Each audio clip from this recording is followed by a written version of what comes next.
All right. Well, hello, everyone.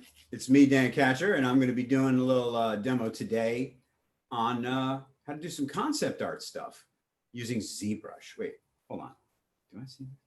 Yes, Dan, let's wait a little bit before we start. The room is filling up. Yes, let's wait a little bit. Hello, everybody. This is Elizabeth. I'm here with Dan Katcher, who's eager to start.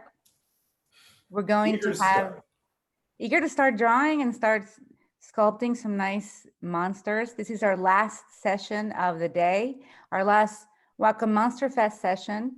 Thank you, everybody, for joining. We're also streaming live on Facebook, and we'll be saving this for later viewing on YouTube. Yes, we have Dan Katcher. Today he's going to talk to us about concept sculpts from hell. As you guys know or may not know, Dan Katcher is known for sculpting amazing creatures on ZBrush. He's very well known for his HBO Game of Thrones dragons, and I'm a big fan of those dragons. They're fun. They're fun. I'm Elizabeth Garcia. I'll be submitting, I'll be moderating this webinar, and please use the Q&A function here on Zoom and ask your questions via Facebook as well. We'll be asking Dan questions along the way. And for those of you watching in North America, we do have an e-store offer for $300 off the Mobile Studio Pro for a limited time with the code WACOMWEEK. So go to the e-store and take advantage of this amazing discount for any model of the Mobile Studio Pro. Without further ado, I'm going to stop my share. Hello, Dan Katcher. We see you. Hey. What is going on, world? Or whoever's there. Hello? Well, we're here. We're going to watch you do some concepts from hell. From hell. From hell, because it's... Which is very appropriate, because that's where I am. I'm in my bedroom. You're working from home. Yes. At home, just like the rest of you. We're not in hell, Dan. We're just at home, and it's monotonous, and it's really boring, but we have you to entertain us for a few hours. I am so glad to be entertaining all of you for at least this 2 hours. Yes. It's so weird to be doing it in this format online for me. So forgive me if I'm completely freaked out about this Zoom thing. I've never gotten used to it. I don't know, maybe it's ADD. I know that when we started working, we're gonna do this. We're gonna do this. You're so used to doing events live, like in person. We traveled all over South America with you during Wacom Academy, where you gave master classes, and you were doing it so well live in person. Let's see how you do on Zoom. All right. Well, let's keep our fingers crossed here. You know. All right. Sounds great. There's no IT behind me trying to fix things if they break. So hopefully nothing will crash, and this will go smoothly. That's right. I don't think anything's gonna crash. You're using your favorite program, ZBrush. Is that correct? Yeah. Tell us why you love ZBrush so much. We have our friends at Pixelogic celebrating ZBrush Summit next week, and you always work on ZBrush. Tell me why you love it so much before you get started. It's I would say the reason I love it so much is simply it's the most artistic friendly program that's out there. You know, it's like an illustration tool, a modeling tool, animation, everything. It does what used to cost me, I don't know, tens of thousands of dollars to be able to do by hand. And it just works wonderfully. I don't really know of another package that works better. I know people are using Blender for free and stuff like that. I don't know. I haven't used any of the other stuff. I mean, ZBrush has just been solid. It's what everybody in the industry uses. And every single day that I'm on the program, there's some new feature. I know they just put out 2021 with dynamics and a whole bunch of new stuff. And it's fantastic. Absolutely fantastic. I'm sitting there doing drapery in minutes, what used to take me hours or days to do. So yeah. It just becomes, it's a direct conduit from your brain to an image.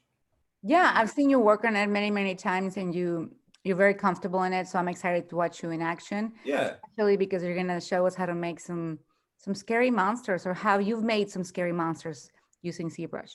Oh yeah. So let's, mean, unfortunately, my monsters, you know, I don't know how scary they are because for me, you know, I never really do all that body horror stuff, you know, like The Thing, which I really think is scary. I could barely look at it. Actually, I do have some stuff like that. Well, let's see what I got. Should I ship? Let me swap to my screen because who wants to look at this anymore? Let's see some. How do I? Your So let's see sculpt. here. Share screen. Where is that? Here we go. And Dan's working on his beautiful Cintiq, I hope. Oh, let me tell you. Oh my God. Hold on. Okay. So you're seeing launch Zoom meetings here. Just show you just a couple of images, just some of the stuff, kind of end game of where you can go with some scary things. A lot of these things I'm going to show you are not approved for release or whatever, because everything I do is literally like, sometimes it never even gets shown to the public. And a lot of these images probably never will. So I feel like I could just show them to you. So here we go. These are concepts that didn't go anywhere, but that I thought kind of looked cool. Oh, here's me with a disgusting, horrible injury that I got from this one job. Oh my goodness. There's like an atrocitus bust. Ooh, a squirrel guy. We did, you know, just basically these were for like some concepts we were just doing for Green Lantern. I don't think it's going to go anywhere. It's whatever, but it was fun. And these are like quick turnarounds, you know, a couple of days here and there. Just for a zombie project, some kind of demon thing, another monster thing. I don't think that went anywhere. Dan, when you work on these, when you're working off a brief or already some sketches? No, off a brief. Always just off of like, okay, let's, here's what I need. Make it happen. Here's a character. Well, sometimes like in this case, Isamat Cole, you know, quick design bust I did for him. You know, there's a comic book character. He's a guy with a lizard head. So, you know, easy enough. For Atrocitus, you know, there's drawings of him in the comics. And then, you know, so there's definitely stuff that I can borrow from and then just change it up, make it unique, make it my own. You know, I think that's usually when I'm designing things, my most favorite thing to do is to kind of take something that was done. Maybe I didn't like the way it was done and make it look, you know, different and rad. Oh yeah, Dinosaurs. So again, this is all, most of this stuff is done using a couple of programs. This was actually done in 2015. So quite a while ago, 5 years ago. And this was just ZBrush with a simple fur system for these werewolves. I really like them. This one's more recent, a Grim Reaper, where now I'm getting into like, these are fully rendered things, there's not a lot of Photoshop trickery with any of this. This is just the model itself. And it takes me a few days to put these together. But very easy enough to accomplish the same thing with Photoshop and just a very quick sculpt. And that's kind of what I'm going to go over today. Hey, Dan, what do you use for texturing? Do you? ZBrush. You do everything in ZBrush? Yeah. Yeah, it's easy. I mean, so the deal is, well, let me open up ZBrush and I'll explain how that's done a little bit. I'll go through some of the steps one by one here, how I make some of these images. Let's just see if there's anything else that's interesting. You know, a lot of times too, a lot of these don't have backgrounds on them.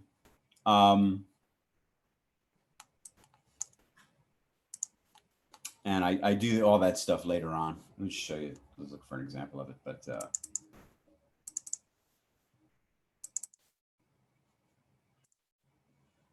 something for a project coming up. I'm showing it real quick. Oh, because then it's gone. Secret. All right, in any case, that one is being used, potentially. So sometimes I'm just sketching things like little dragons I was doing for myself. And but that's not what's important. What's important is I'm sure a lot of you want to know kind of how the process goes of getting your stuff in front of people and making these creatures and just kind of doing something quick and dirty and fun. So I'm gonna open up ZBrush here. And already I've got this little dude sculpted out. So let's go back. I'm gonna go back in time a little bit. I got a devil here. He's got subdivisions. but very simple. You know, if I'm doing a concept sculpt and, you know, I know it's just going to be for one image, one turnaround. This is probably as far in detail level as I'm going to take something like that. But just to get it to this level, to get a nice shape of something is, you know, it takes a bit of work, usually about a day or so. So let's go back. Oh, let me move this thing over here. And kind of show you how I start a project. Actually, better yet. So everybody thinks, well, where do you get started? You know, you don't have a drawing, you don't have an image, you don't have anything else like that. So if I say, I want to make a devil, where do I start with making a devil? First place I start is simply here, a Z-sphere. It's one of the greatest little tools on earth. It allows me to just quickly get proportions in for a figure, which is all I want to do. I just need like a little block that I could start carving into, just to start to make a creature or a monster or whatever. So today I'm going to try to do something very fast for you, at least in little parts. So basically with ZBrush, with these little Z spheres, I'm going to go ahead now and, turn on my floor so you can see it, and turn on activate symmetry. And so what's great is head, you know, torso, legs, whatever, doesn't matter. But just real fast, I am literally just going to start to use these little Z spheres to make a shape that looks pleasing. Adding in little joints where I need them. And again, I'm making it, this is not going to look like anything right now. And it really shouldn't. I'm just thinking about kind of big forms, pushing things around, pulling them, draw, moving, you know, getting something where we've got like a little body. Now that devil I made before, he had goat legs. Maybe I'll just give this guy human legs just for our little demo here. And give him little feet. Now you'll notice I'm not going to waste my time doing anything like fingers or toes or any such things like that, because I'm just going to make a little block. And I'm going to try to get the arms a little bit away from the body so that I can actually work on the torso. And when I like this, I say, okay, very quickly, here it goes. How long did that take? 2 seconds. And now I go adaptive skin. Now it's automatically going to give me a Dynamesh piece if I just go ahead and hit make adaptive skin. I don't want that. I'm going to put it to 0, keep the density at 2, say make adaptive skin. I can go now to my skin Z-sphere here, and now I've got a nice little piece of geometry that I could start to sculpt on.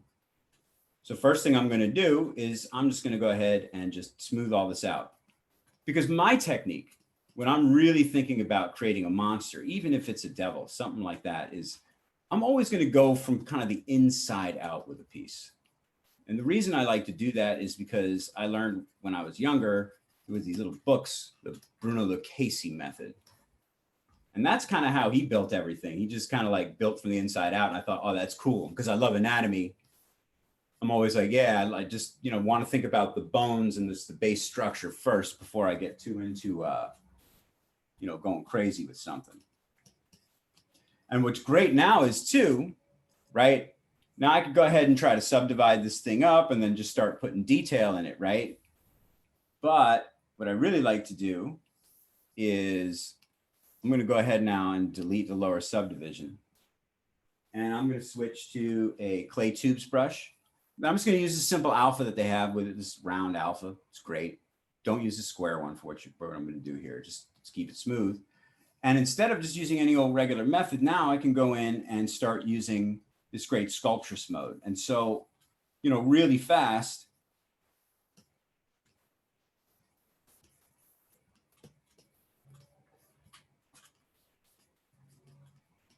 I can go ahead and start just sculpting right into the piece to create the rib cage, to create the neck. And I'm not worried at all about topology. And in fact, I don't know if you're checking now, you can't really see it because what I'm doing that you're not seeing is I've got everything sort of hotkeyed. very important to have a good setup too. So I've got the brushes that I use the most, which would be clay buildup and move and standard and damn standard as sort of like my little hotkeys. Got a bunch of them. In fact, almost exclusively using hotkeys. One of the other ones I like to have as a hotkey is morph target.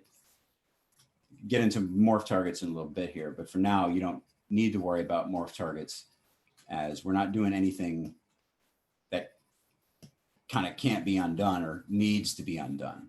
You know, I'm just showing you kind of basically how I lay out a body. So Dan, at this point, doing the sculpting of the concept, topology is not important? Nope. Not even concerned about topology. Last thing on earth I want to do is think about topology. I just want to think about, in a sense, what this guy is going to look like without any skin on him. Because we want to make stuff scary, right? And part of making things scary, we want to think about what makes things scary, is what? Well, in my opinion, it's things that we just simply naturally fear. What do we fear? Well, everyone fears, number one, death, right? At least I hope you do. If you don't fear death, then, you know, I don't know what to tell you. But for me personally, you know, it's a scary prospect. So things that remind us of death, of course, bone, skeleton, emaciation are scary. Things that remind us of deformities, of course, are scary. And then we can get into the natural world and what's scary there. Spiders, right? Things that can hurt us are also scary. So on some level, when I'm thinking about creating a monster or any kind of creature, I'm always going to sort of delve into those ideas. Spiders, death, monsters, and I mean, not monsters, death, what else? Eagles. In the case of dragons, dragons are great. Dragons are just simply a mix of like all the kind of things that could hurt you, right? We talk about a dragon. I mean, what's a dragon made out of? It's an eagle. It's a bat, you know, because eagles used to, you know, scare us when we were little rodent creatures. And of course, bats scare us because they carry disease. And as we all very well know now, was it a bat? I don't even know. Anybody know? What's the word on that? Was COVID caused by a bat? I have no idea. In any case, but bats do carry, of course, rabies, something we're all naturally afraid of. Spiders carry poison. So these are things that we're all just naturally afraid of. And of course, the unknown. Aliens are scary. Things that don't look like anything we recognize, but yet are alive, can also be scary. And then I could talk about political things that are scary, but I won't. No, Dan. I promised I wouldn't. Yes, I know that. Because every time I sculpt the devil, no, not doing it. No, this devil is way too sculpted and already like better proportioned. Oh, yeah. I mean, we could easily, you know, make him look a little bit more like the other guy. But no, Dan. Oh my God. All right, we won't do that. So what about people that say that, because I've heard monster makers before say that they have to look a little bit human too, like something you're familiar with, because then it scares you more. Well, there's absolutely that. So when I say death, let me be specific. It's not, of course, death in general. It's your death that you fear. And that's a very human experience, everything that's you. So absolutely, that's a very good point. Yes, having something, we always start with a human, or at least I do, something human-esque that brings us ourselves into the picture. And maybe even on a universal scale, maybe, you know, bipedal creatures are kind of the normal way that intelligent life evolves. I have no idea, but you're right. It's hard to, you know, one of the things too I like to think about if I'm creating a monster, let's say, like right now I'm just sculpting just to kind of show you how the tools work, right?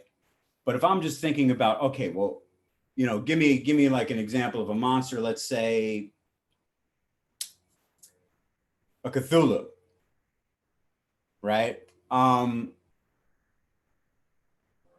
It's going to be researching all the different parts of it and getting that together and understanding like what makes a squid look like a squid for the squid parts and yada, yada, yada, to really get those things to look creepy. But, you know, if I'm just trying to make up something just totally from nothing and just be random about it, and not have it look like a human and have it look totally alien, like some of those monster creatures and stuff, there's still like, I'm always going to be referencing something else that looks like something from this earth, unfortunately, because I can't, I mean, I could make up my own anatomy and make otherworldly things, but we're always going to recognize it in some way as being something that like either is a horse or a bug or something.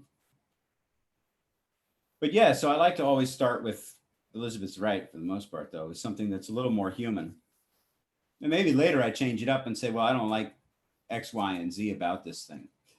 And right now there's a lot about this, for instance, I don't like. And the nice thing is that because I'm using this Dynamesh method, you mean not Dynamesh, Sculptress method, is that I could just go ahead now and just change portions of things, completely destroy the mesh.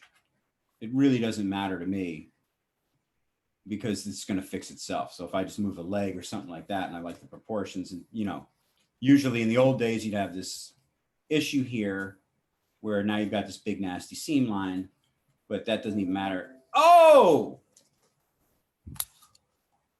No. Why did you see brush crash? It does that. Is you overworking the machine, Dan? Or maybe it's the Halloween curse and well. No, it takes 2 seconds. Don't worry. Well, back up. Answer this question. Do you keep this stuff as one subtool? If not, when do you decide to break it up into separate subtools from Jesse Velasquez and the audience? Good question. So let me load up another thing and let me show you how that works. Eventually, I'm really glad you asked it, because that's going to move me along here. Geez, I could sit there sculpting all day and completely lose myself. Let's not do that. All right. So let's go back and I'll show you kind of where this whole thing's going.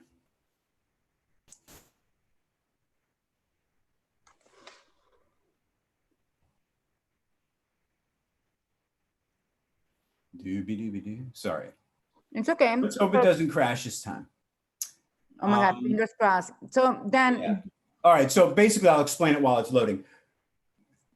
You want to basically create your skeleton. Then you're going to make a muscle layer on top of that skeleton as a separate subtool. Then you're going to make a skin layer on top of that muscle layer again as a separate subtool. And actually, the skin layer is a new thing for me. I used to just say muscle layer, and then I'll just smooth it out or whatever, make that as a skin layer and sculpt on there. But now, because we have dynamics built into ZBrush, let's say you have a creature that has like a lot of skin that's sliding, right? You can use dynamics to drive some of that stuff and not actually have to do it by hand. You know, for concept work, again, you don't need to be that specific. You could just go ahead and sculpt it. For some of these pieces, I'll just show you an example. So we'll forget about that guy. Let's move back on to a different one.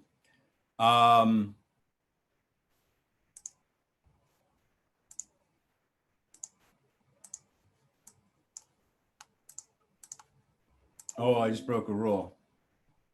Oh, well. Hopefully it won't crash again. We'll see. Anywho.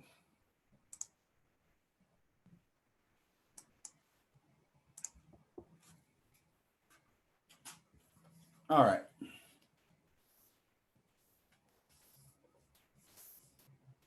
So eventually, let me see where it is. Oh, it's That not tail here. is like a sword. That's crazy. Yeah, the tail was just stuck out straight like that, so that when I tried to rig it, I can then, do some kind of fancy maneuver.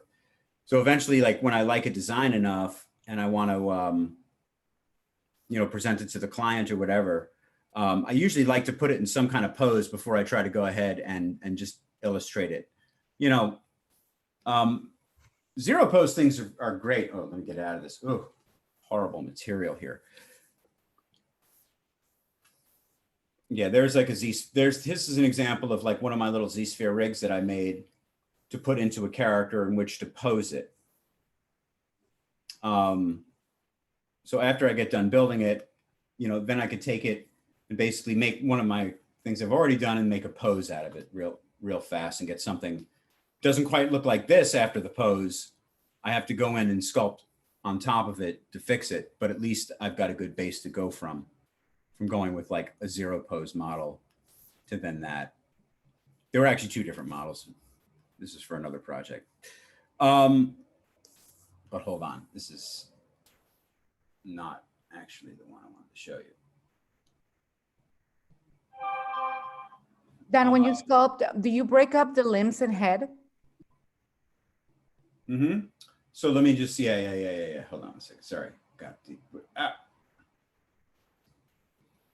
Let's go to.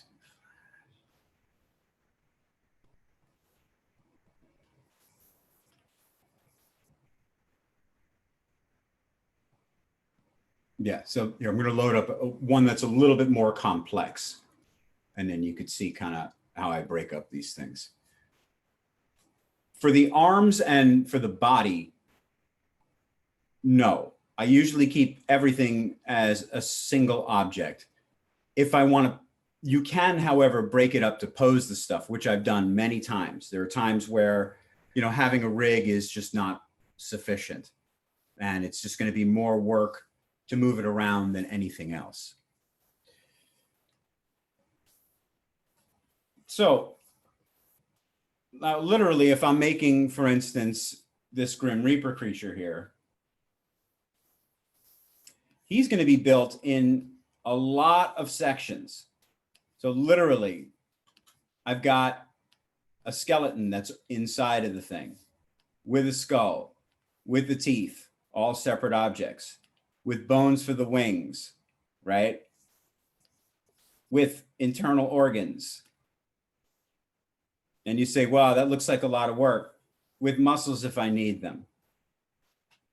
Now, the great thing is that a lot of this work was already done for me, right? Because inside of here in Lightbox, you've got this little tool. You go in there called Ryan Kingsland Anatomy Model. And if you just open that up, look what they've done for you here.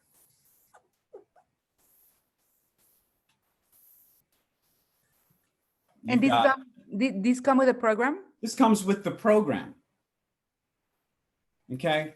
Now and it's separated, each muscle, of course, is separated out into its own group.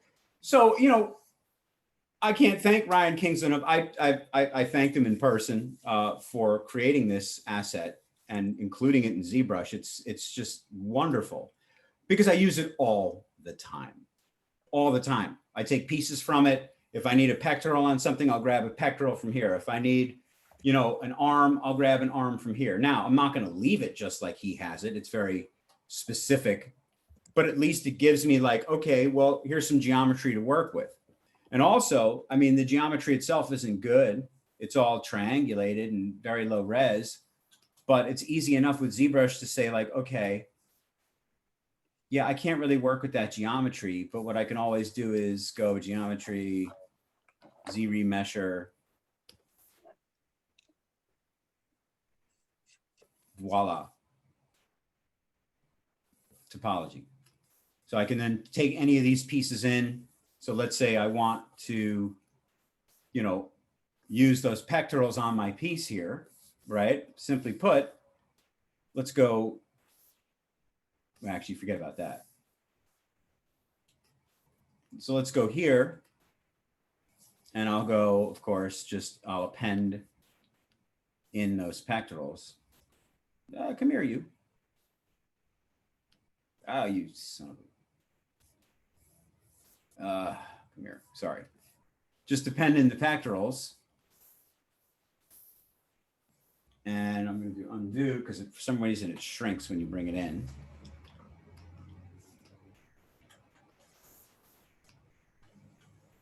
And just shrink them down. You can see that's in order to make this Grim Reaper, that's pretty much exactly what I did. I could make the human body 1,000 times over. You know, I took a lot of figurative drawing classes and stuff like that when I was a kid, figurative sculpting at the Art Students League.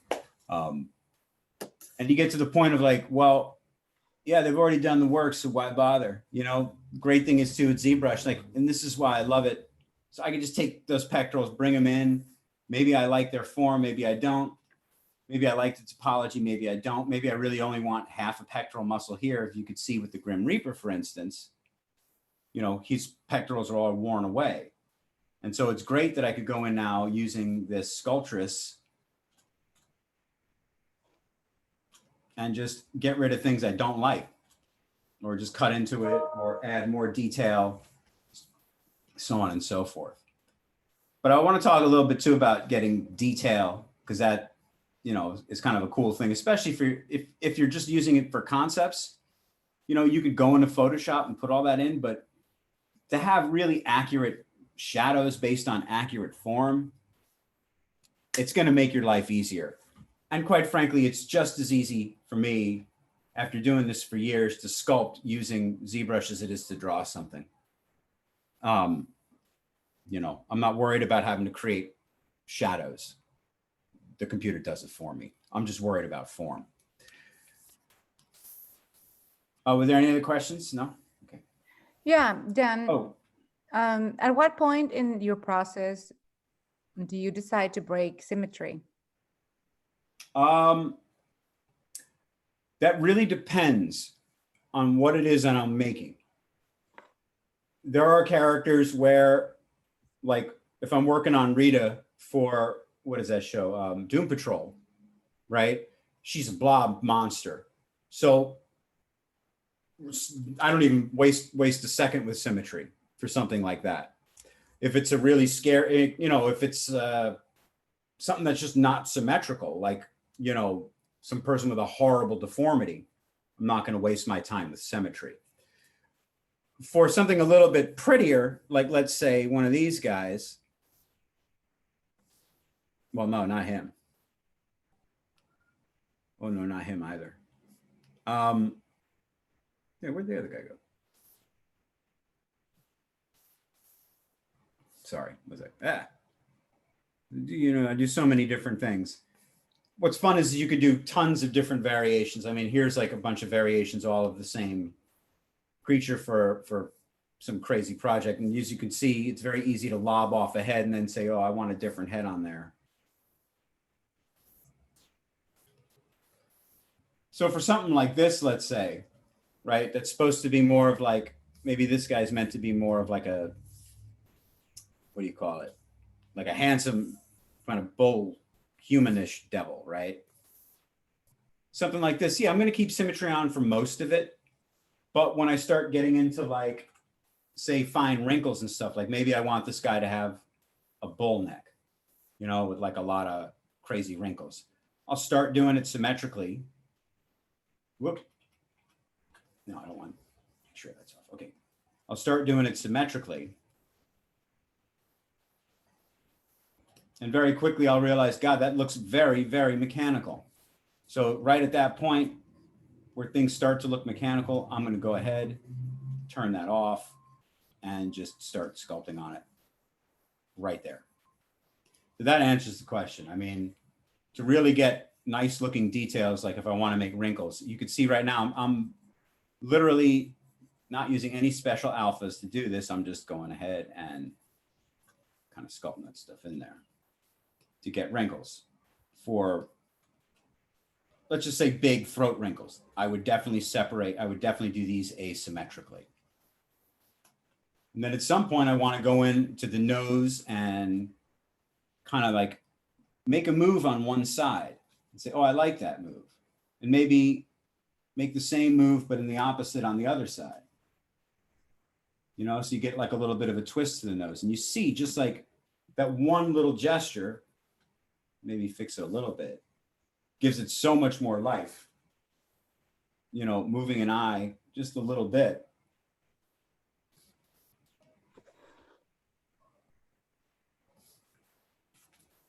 And it's just amazing how much more alive it looks just with the tiniest little bit of touches like that. So I would say start it symmetrically, but then move it. But I would save that, honestly, I would save it as a layer. You can't. You know, you really don't want symmetry.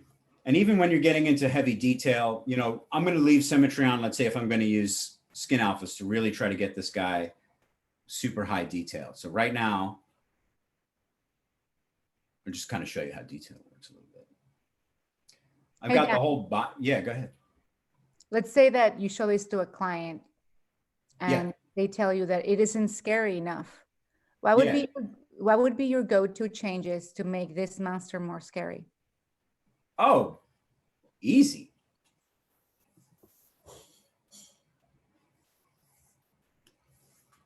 Teeth. Things that show their teeth are always scary.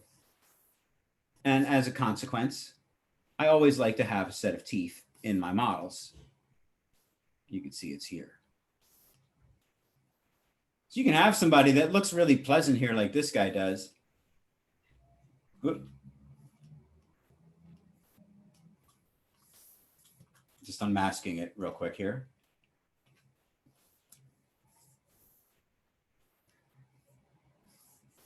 Oh, where'd the teeth go? Weird. No, we'll just move these teeth in. The other ones weren't very good. What's it? Where'd it go? Oh, too many things in one scene here. Just too. You make these teeth, or are these also with a tool? No, these I made. Okay. These I made. So yeah, one of the things, like, I always make insert brushes for every time I make an object. So if I make a monster of any kind, what is this? Where is it? Why am I not seeing it? All right, sorry.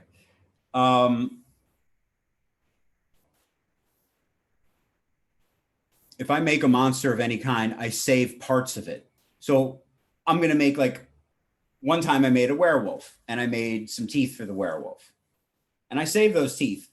And I could use those teeth over and over and over again for every project I ever do. And that's something that you know, of course, before the computer wasn't really possible. I just reuse stuff like that all the time, you know, physically to have objects. But why the heck did my thing disappear? Any case. So did you, when you build this library, you didn't sit down and build it, right? Is this something that you built this library from projects that you worked in before? Or did you sit down and make like a set of teeth and a set of ears? And I have like a set of teeth. I have like, I don't really have a set of ears that I use. I just kind of like, I'll take whatever, there's an ear that's actually inside of ZBrush. You can use it. It's like there's an insert ear, essentially an insert ear tool. And that one, I use that and sculpt from there. And I like making my own ears. It's a thing, because every creature kind of has its own distinctive ear shape. So to get this guy scarier, you got to give him some teeth.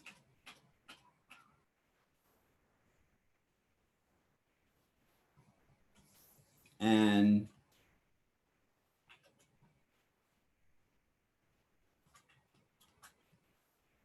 you expose them a little bit.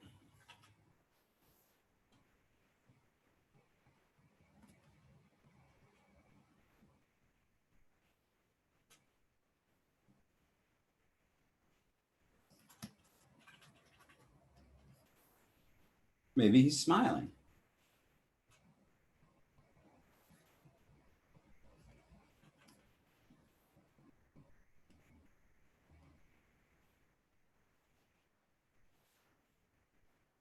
Sometimes it could just be an expression that's enough.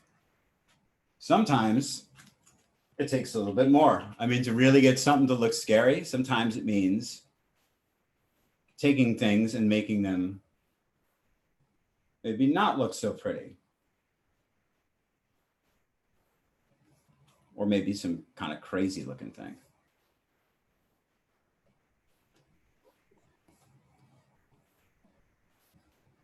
Is it with devils? Is it the same thing that you apply with the dragons that you said one time?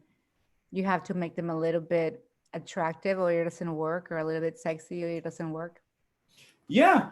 I mean, the reason is for the same reason that we fear tigers. I mean,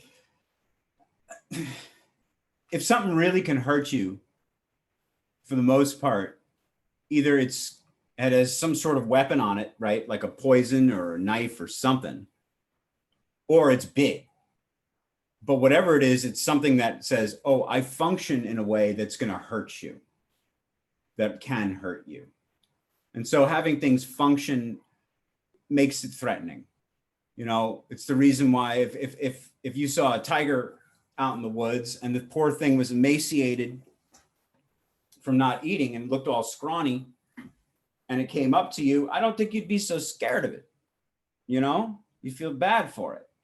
The same tiger is big and muscular and looks healthy. It's a very scary thing. So, you know, it all has to do too with what the story is. I mean, maybe things that are scary like the Grim Reaper, right? They're not big and muscular because they, you know, they're the living dead. They're magical in a sense. I don't even know how it could move around with those, you know, puny little muscles it has. So there's something scary about that when you have things that maybe shouldn't work that seem to work. But I don't know, it's hard because I mean, I could look back at, like, I remember in Game of Thrones, you know, I worked on the second season, I did some of the White Walkers. And the White Walkers there were all like, you know, they looked like corpses that had just risen up out of the grave. They didn't look like an animated skeleton via, you know, like a Ray Harryhausen thing. And later on they did a whole sequence where it did look like just animated skeletons, like Ray Harryhausen animated skeletons. And personally, yeah, it didn't scare me as much as the ones that were like oozing and fleshy and looked like they could still move around. You know, I think it just depended on how they were done. The things that are scary, I don't know. So let's see here. Maybe not. Maybe not smiling is not good for this guy. And also doing things too that make something look a little bit less human could help. Like, for instance, taking those eyes and offsetting them so that they're no longer human. Okay, so now we're getting a face where I'm starting to feel, wait, stop it. Is that your time for medicine, Tan? No, I don't know why it was supposed to go off 20 minutes ago.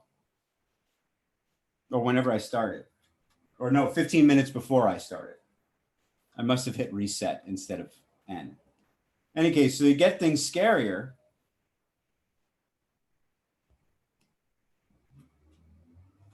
look at what happens when you change that eye position. It starts to get a little bit more disturbing. Could just be a simple move like that.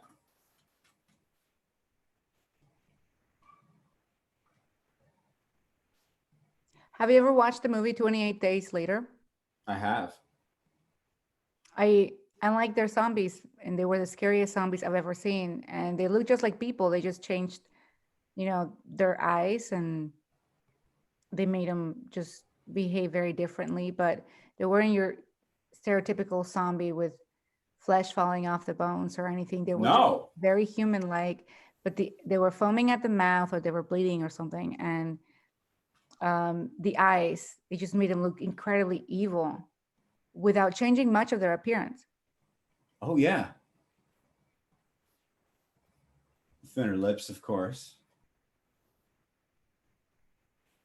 You know, and so basically you just start to take things that are recognizably human, and suddenly they're not so human anymore.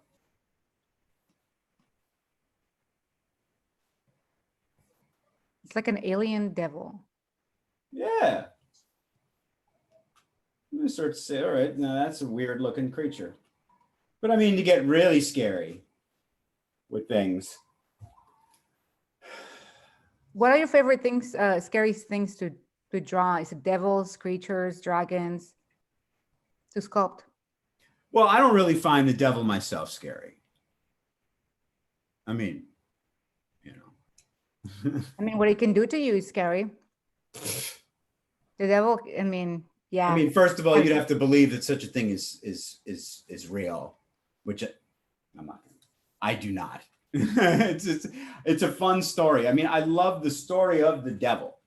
In a way, to me, the devil represents the artist. You know, the artist is a person, myself, who probably wants to kind of recreate the world in their own way, like God. It's almost blasphemous to be an artist. The Jews, you know, I'm Jewish, and you know, you don't see a lot of paint depictions of humans in temple. In fact, you don't really see any. And the reason is because for Jews to even draw pictures of a person is blasphemous, as we are all created in the image of God. I'm not saying I believe in any of this. I'm just saying, you know, what was I saying? God, I lost track now. Well, I was asking you what your favorite creature or monster or thing to sculpt was, and you said that you didn't find the devil scary, regardless of the. And I started going off on a tangent. The source of the devil, the actual drawing of the devil. I see that you do a lot of sculpting of devils. Yeah. The dragons I love the devil. look like devils to me. Hmm? Your dragons look like devils to me. Oh, you know what? You caught me. Yeah, it is. I mean, when I think of a dragon, I'm not thinking of the Dungeons and Dragons kind of thing. You know, I like Dungeons and Dragons. Don't get me wrong. I played a lot of it when I was a kid. You know, a bit of it. Totally fun. I was into it. I'm still into it. I love it. But when I'm thinking about dragons, I'm really thinking about the red dragon Satan. Right. Or the thing that Michael's slaying. Something that represents evil. And by evil, what I mean by evil is, you know, what? 7 deadly sins, right? You got pride, lust, greed, envy, wrath, sloth. And dragons, in a sense, they represent all of that. Now, again, I'm not a religious person, but I think we all can agree that those are not exemplary qualities in anyone, whether you're religious or not, being lazy, being lying, you know, the rest of it. So, yeah. And dragons, to me, should have that more than anything else. They're meant to represent, you know, rage, the desire for revenge, if anything else. That wrong feeling that you could take up arms against those that want to hurt you and change the world. And it's kind of why I personally, no offense to anyone, I know everybody hated the ending of Game of Thrones, but I felt justified in at least that the dragon had revealed its true nature by the end. You know, that you came to understand that just like acting crazy and violent leads to bad things. Riding the dragon is meant to be a metaphor for doing the worst things imaginable, which would be, you know, getting on a B-52 bomber and nuking places, essentially. I mean, that's what it was meant to be. It's supposed to be scary for that reason. I mean, yeah, we all love warplane. I mean, I love fighter jets, got pictures of them up, but you know, getting in one and blowing people up, that's a whole nother thing. Well, people only see the devil when they have done something bad. So I disagree with you. I think the devil is super scary and it represents fear itself. When they've done something bad. Yeah, people only see the devil when they've summoned the devil, or, you know, they have somehow awakened it. I don't know. I think it's very scary, Dan, whether you believe in the devil or not. Just the devil as an icon, the one you're doing right now, without considering the background, the folklore behind it, just the image itself, it's very scary. Well, yeah, that's kind of the fun of it. Yeah, taking things that look, I mean, you know, kind of a sad story. My dad worked at New York Medical College when I was a child. And fortunately, my sister and I got to go with him to visit at work a number of times, many times, in fact. And I remember one day I got into the gross anatomy lab and I got to see all the dead bodies. And it didn't scare me at all. I was like, wow, that's fucking awesome. I thought it was really cool because there wasn't like blood or grossness like that. Everything was very well preserved in formaldehyde or frozen solid or whatever. And so I just, you know, I don't know what, I try to find things that scare me. Monsters really don't scare me. I guess maybe they scare other people. The devil doesn't really scare me because I don't think it's real. There's people that are bad. But there's no mystical force controlling them. This is a monster festival. I want to ask you, what is a monster out there? Not the one that you've made, but a monster out there that scares you. What's the scariest monster you've seen lately? Well, so the scariest things to me would be, again, I would say the two films, the three films, and everybody would agree that are the scariest films ever made, would be Cronenberg's The Fly. What was that? The remake of Invasion of the Body Snatchers with Donald Sutherland, and The Thing. And they all have something in common. I mean, Alien's pretty scary too, especially, you know, the chest bursting scene. But all those things have one thing in common. They're all essentially intergalactic rapists. I mean, the Thing gets in you, takes over your body, and absorbs you from the inside out, making you into this horrible, disgusting thing. Yeah. And The Fly is a man that goes from being a man to a fly. There's nothing right about that movie. And what was the other one I mentioned? Oh, Invasion of the Body Snatchers. Again, body snatching. So there is, I guess, this idea of possession is scary. And that's why the devil is scary to people, because they believe that if you believed you could actually be possessed, then that would certainly be scary. You know, like, what was that movie? I like to watch it for laughs. The Exorcist. Yeah, that was very If I need to pick me up, I'll throw that on. Oh my God. Well, I love that movie. It's really good. Especially with the Jesus, you know, scene with, oh, wow. Then what are we seeing here on your screen? We see like this is just Zbrush stuff. Oh, I'm sorry.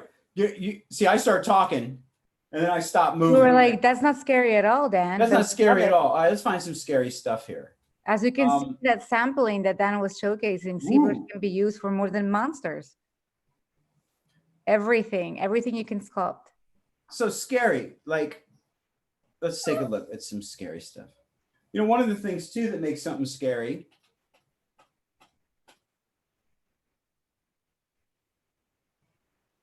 is you can give it a form like this, but then it's a lot of like detail that makes something scary too. Like, what else makes things scary? I don't know, like again, age, wrinkles, folds, these kind of things. You really start to get into something and expression. And you start to get something that's even, you know, the more kind of alive and human it starts to look and yet not human, the scarier it's going to be. And it really comes down to like putting in all this kind of work of detail and then putting in the work of texturing something. So like, and showing off its teeth, because there's something very threatening about things that are constantly showing off their teeth, like a rabid dog. So that's an easy one. Nah, maybe it's too much. Anywho, so details. I'm going to show you guys a really quick, really easy way that you could start making like zombie monster skin on your creatures too, once you've gotten to the point where you sculpt them out like this. I mean, I couldn't get too much. How much time do we have left? We have about an hour left. Oh, well, I can show you some, but I'm going to jump ahead. I'm going to show you some detail stuff, and maybe I'll throw back into some more kind of anatomy tricks and how to kind of make a full body that looks like this. I don't know which people would rather watch, because I feel like I've done these anatomy lessons so many times, but never really do any like skin detail lessons and how I do that. It's because it's kind of a fun way thing too. I don't know. Yeah, show us. All right, let's do the skin thing. We'll see if I have time afterwards. So to get monster zombie skin, right, we have to realize that skin has a few rules.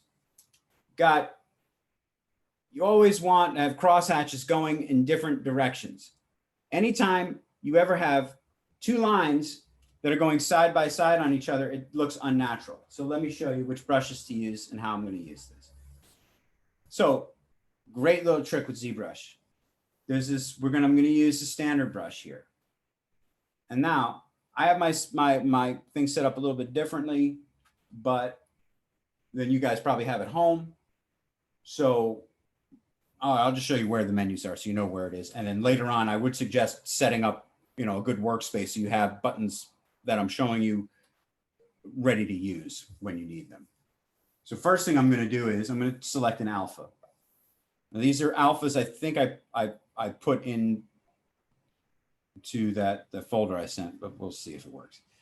If you get them, great. If not, not. So basically I've made alphas like, if you see here, a simple skin pattern. I maybe took it from a photograph and just turned it into an alpha of like a skin hatch. So rather than just draw in a straight line, because there's really no straight lines in the body, I can use alphas like this, combined with a roll stroke and with surface. So if you go and check it out, you'll find surface under alpha. And you'll see it here, surface. So what that's going to do is as I start to carve in, no matter how many times I carve into an area, or regardless of which direction I go, it's all going to be on the same surface. And for the most part, that's what we're going to want with skin. Because again, it's just like, it's a detail that goes on top of other detail, right? First, we want to get the main wrinkles in. When we got the main wrinkles in, then we can start going in and carving in skin details. And I use a lot of alphas to do this. So with the roll stroke, the great thing is there's this thing called roll distance. So again, you're going to go to stroke, modifiers. Under there, you'll see roll. And there's another slider next to it that says roll distance. Now this will change how long the strokes pull out. And it's important to keep this somewhere where you can access it a lot, because you want to be able to change this as you're working. So now simply put, also, because we want to sort of have everything have what appears to be either an undercut or an undercut, let's call it. We want to put a little bit of tilt on our brush here. I'm also using a lazy mouse, and I'm going to turn my lazy step down somewhere around like the 0.02 is good. And we're going to do Z sub, make sure surface is on, and set it to a low intensity at first. We can go back later. Now, most importantly, before I do anything, I'm going to go ahead and I'm going to say morph target. And I'm going to store a morph target wherever I am. Now, actually, I'm not even working at the highest subdivision yet. I probably should. Let's go ahead and just bring it all the way up.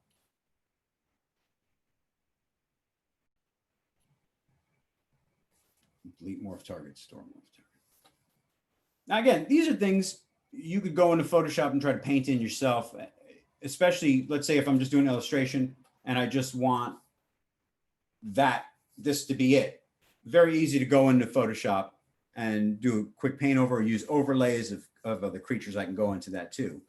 But for me, I don't know. I'm a stickler for sculpting. I really like to have a model rendered out that includes at least some kind of cool high-res detail, so I don't have to paint it all. And it's just so easy to do. I'm like, why not? All right. So first thing I can do is just to get like a monster skin started. I'm going to lay out using that roll stroke some of these like, you know, kind of big curves where I would expect to see skin bunching.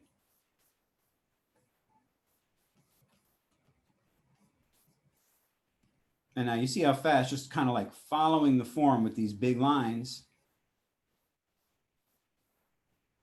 and smoothing it out.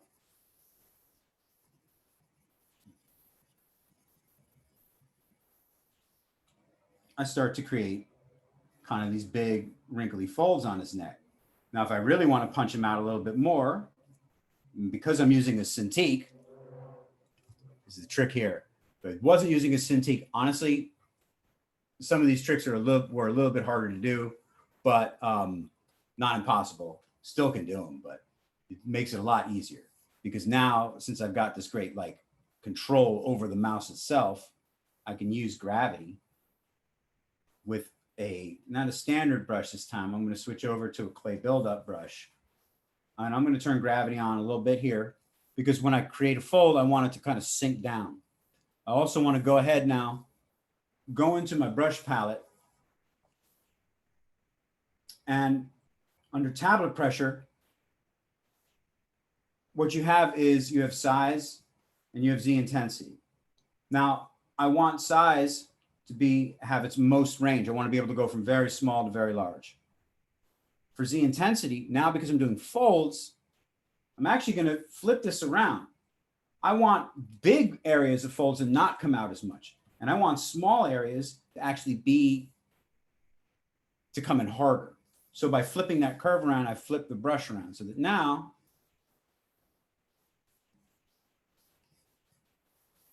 I just kind of follow over where those folds are.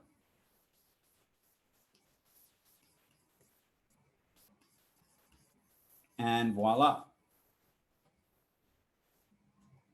I could also be really sneaky and do a nice, really smooth stroke, and then just keep hitting 1, 1, 1, 1, 1, which is repeat stroke over and over again until I get it to do, you know, a big, heavier fold if I wanted to do that. There's also, you know, you can go in and make alphas to do all this stuff too, but personally, I find that ZBrush crashes. And did it just crash again? Huh, weird. Dan, when you're putting these wrinkles on, is there a guide you follow, or is it just like your intuition where they should fall depending on? Oh, wait. Hold on. There's a Lamborghini outside. I can't hear it. Damn, I'm so obnoxious. All right, go ahead. Sorry. No, it's okay. When you are putting on these wrinkles, how do you know where to do them? Or is it just your intuition, or is there some sort of rule you follow? Good question. I would say at this point, it's probably more intuition than anything else. I'm just looking for areas where I see movement, where there's a lot. God damn it. Sorry. Wow. Yeah, working from home is always a challenge, isn't it? Yeah. Any case, so when I'm doing wrinkles, let's say, I'm really looking for places where there naturally would be wrinkles on a thing. And I know that, like on a human face, I know where, like, for instance, wrinkles on a cheek are going to be. right? Because I could see people. But let's say it's something that's not human or just any old thing. Where do wrinkles go? Well, wrinkles are always going to go where there's some sort of, where there's movement and tension. And the wrinkles are always going to follow that movement and tension. So to get something on the neck, you know, again, I'm going to be following that movement and tension. So I'm kind of like pulling up from this area because I see where the skin could kind of slide down and gather in an area like this, right? Which would cause then this to fold in over that. And it really becomes like, it really is essentially like an algorithm. You know, when you put on the dynamic deformers, it's doing the same thing that I'm doing here. And unfortunately, I can't really use the dynamics for something that's like super high res like these heads. It just doesn't work with that much subdivision. So I have to sculpt these wrinkles in with something like our creatures. And besides too, I don't want it to naturally look like a piece of fabric. I want it to look like skin. And I want it to behave like skin. So the only way I'm going to do that is to kind of like sculpt it in like it's skin and like it's actually sinking. So I drew those lines in before to kind of show me where the areas that it's bunching up against itself. And now when I want the skin, for instance, to bunch up against itself because it's all flowing down, right? Why I love the devil, law of contrapposto. For every action, there's an equal and opposite reaction.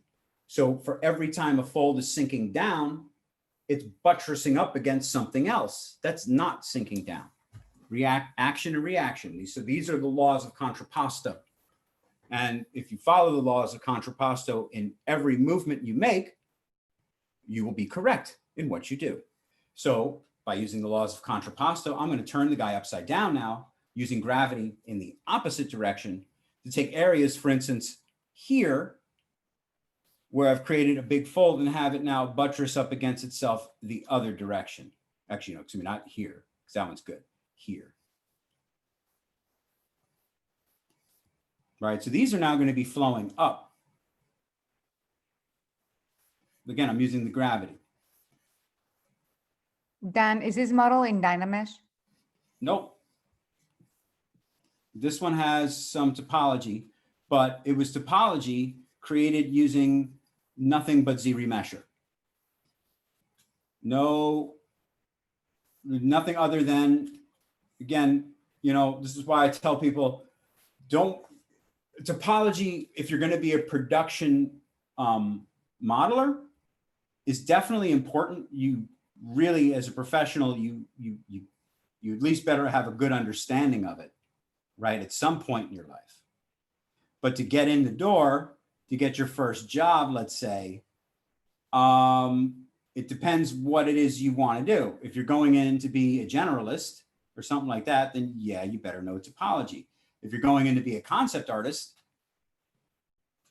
you don't need topology. The only reason you need topology is because it's going to help you with sculpting the pieces, because it allows you to have subdivisions you can go up and down and smooth. Like for instance, you know, if I want to make a big change to this guy, you know, and he's got millions of polygons and I have to move it around, the computer will chug, it'll crash, it'll do bad things.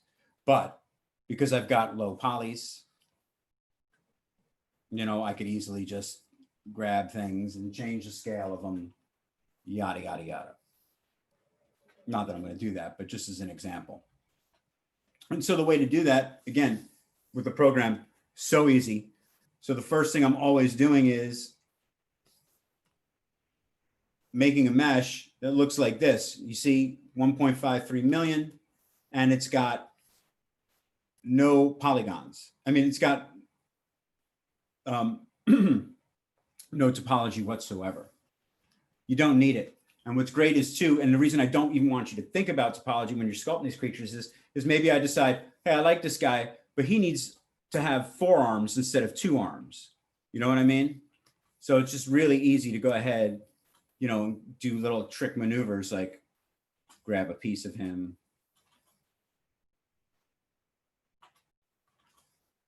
Whoa, what's going on here? Weird. Oh, why is it doing that? Any case. Some reason Zoom is like popping up this menu and I'm like, oh, Alt.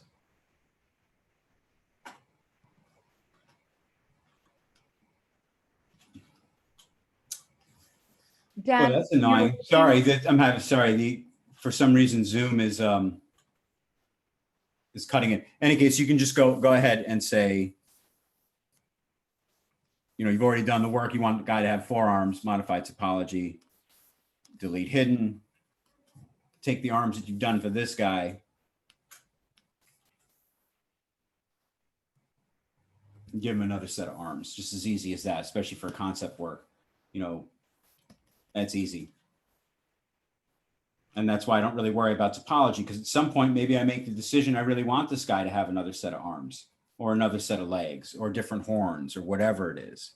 I can make everything sectionally, which is what I like to do, but it's hard to really work with a bunch of different subtools if you're just concepting. You know, you want to be able to work kind of the whole silhouette at once. And so using this sort of mix of like trying to keep things low res and then going into sculptress mode and pulling out what you need when you need it is a pretty good workflow. At least that's the best one I've found so far. Dan, can you show again how you did that copy paste? Oh, yeah.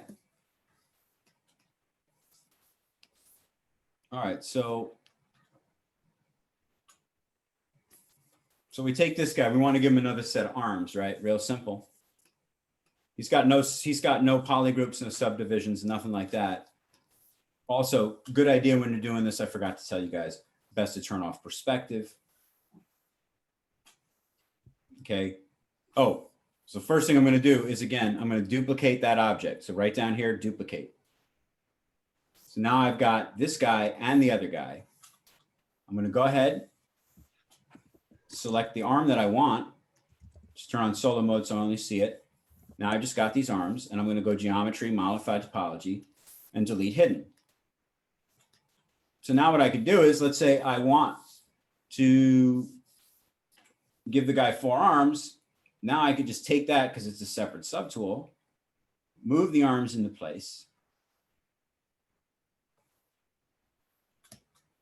Thank you, Dan. Thank you for showing us. Yeah. And the great thing is, if I really want now to work these 2 pieces together, I could just simply go, I'll just duplicate the other guy again, just so I have a safety, right? And I'm going to go merge down. And now I've got both these dudes as one piece. They still have separate topology, but using clay tubes, if I want to, I can go ahead and clean up any kind of seam lines or anything like that and work this area together real quick. Give them an extra set of pectorals even real fast. Oh no, Dan, all your texture in the neck went away. Oh, did it? Oh yeah, because that's a different piece. Oh, okay, that's right. That's a different one. When you were doing texture, Yeah, hold on, go back to it. Yeah. A couple of people here were asking, is there a book or a good place where they can look for references to learn to develop more realistic textures? It all comes down to practice, honestly, for me. I mean, I know you've been bugging me, and I'm on it. I'm making a whole video series of how to do these things myself, because I haven't really found anything yet that at least shows me how to do it, other than to just kind of get some alphas and start playing with them. Like I showed you the thing with the roll stroke. I could show you a couple other little tricks real fast, and I'll just show you real fast and put you on the road. Where did that dude go? All right, that we were playing with before. Oh, no.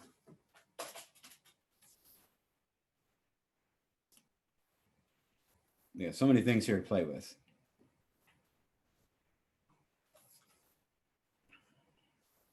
Sorry. All right. I should turn off autosave next time I do this.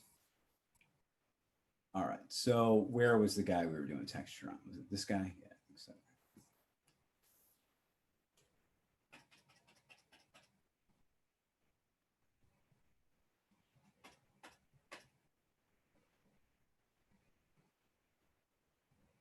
All right, so back to what I was saying. So pretty fast there, just using simply the clay tubes brush with the settings I showed you, you get some nice looking little neck wrinkles here, but they're not, that's not the end. Now you got to go to step 2 because wrinkles create little creases and they create other wrinkles. So remember, this is all based on observation. So the way I learn is not necessarily through books, but through just looking at things, looking at a piece of fabric, looking at a piece of leather, seeing how it creases, studying things, the natural world.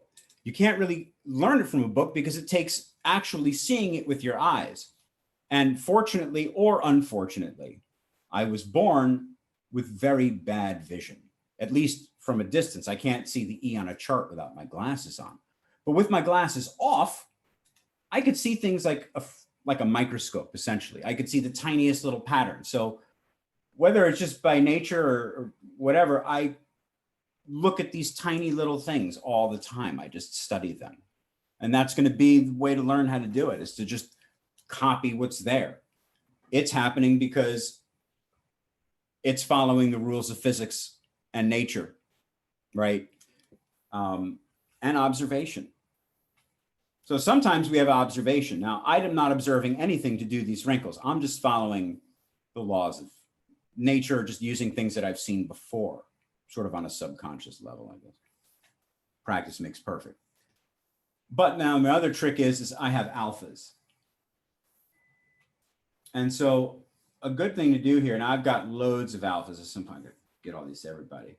But sometimes just to get some nice looking skin, you can use literally the alphas that are already included in ZBrush, like leathery skin, or like this one, or like this one, right? And now, so I like the wrinkles. Let's just say I'm done with this and I like the wrinkles as they are.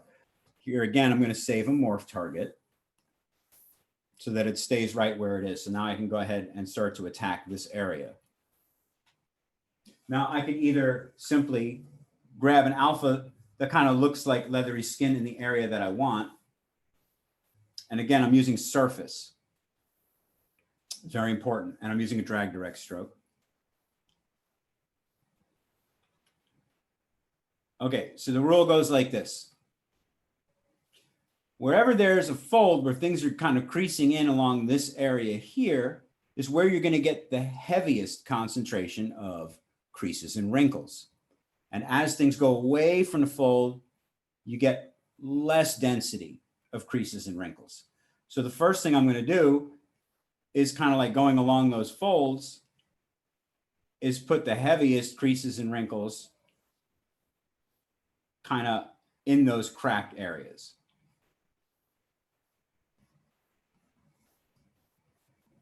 And I'm just doing this real fast and dirty. And now, unfortunately, as you can see, because I'm using the same alpha over and over again, it's cool and it's actually working. See, you get these nice randomizations. And you notice I'm not just going in one direction. I'm going in many different directions. Sometimes I'm going in a single direction over an area. But wherever I see like we have a complexity of things coming together, then there also has to be a complexity of creases and wrinkles coming together. Now, you could sit there drag directing like this all day, or you can make it even faster by simply using, let's just go ahead and open up this alpha.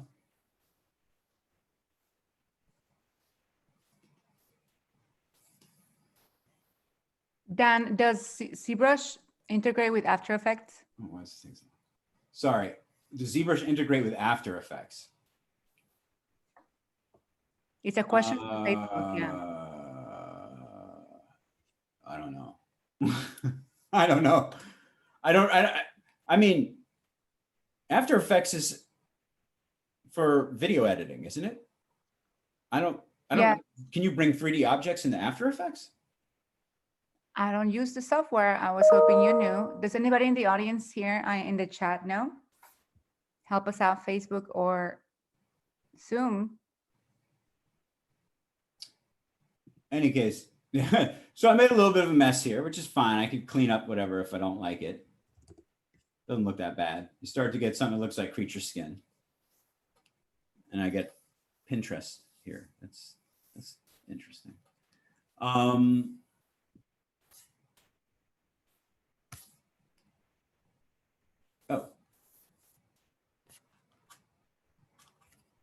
All right. I just want to be able, when I'm working, I know it's silly, but I just feel like I have to see the teeth and the eyes, or it just doesn't look right. I'm sitting there working on skin and it just doesn't look right to me. So I need to at least have some skin and eyes in there. So I'm getting kind of like a feeling for where I'm going with this whole thing. You know, it looks a little bit like an elephant using that alpha. Maybe that's not what I want. Maybe I wanted something a little bit kind of nicer and smoother. So what I'm going to do is, now I've got this alpha, which is a crosshatch. You can see it. It's just a simple line I drew with some different little directions going in it. So it's not just a little straight line. And what I want to do with this now, I could use this in a couple of different ways. But again, I like to use a dot stroke for this part. And I'm going to use roll. And it's a little short thing. So what I like to do is now increase the distance on the roll to something maybe like 3.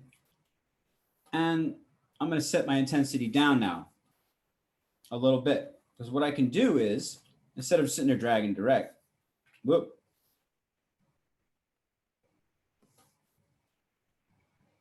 Let's turn that roll back to 1.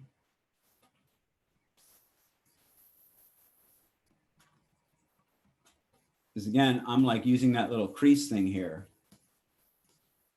and kind of flowing it into the crease. And now instead of just using smooth, I'm going to go ahead and pick smooth peaks.